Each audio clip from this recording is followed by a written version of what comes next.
So I'm going to talk about a point called psychological occupation.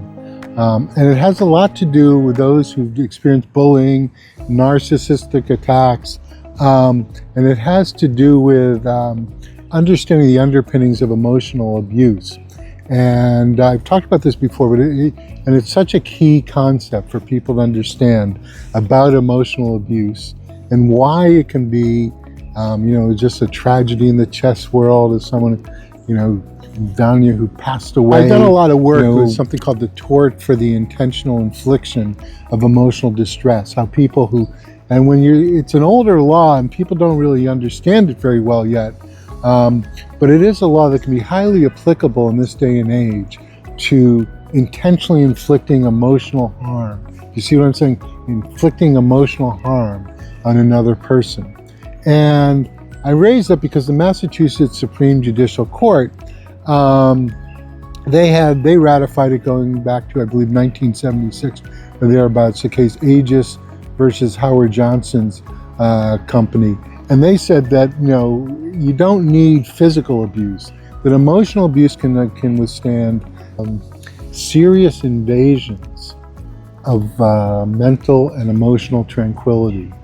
And that notion of invasions, when I say psychological occupation, that goes one step deeper than just an invasion.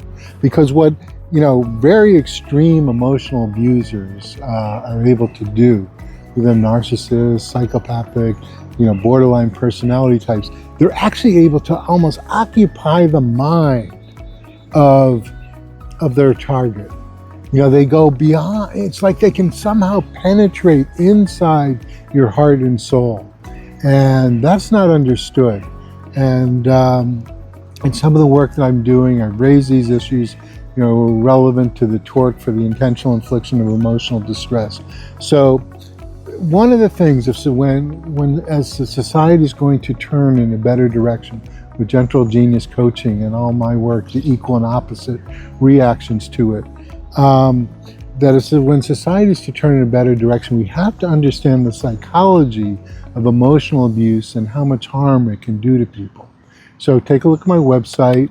You can learn about our coaching, training, and mediation, because not only am I developing the theory of it, I'm helping companies, families, and individuals in practice not only fend off abusive situations, but forge your purpose, develop the positive energy, that concept of self in a constructive way so you can navigate the psychologies of our time.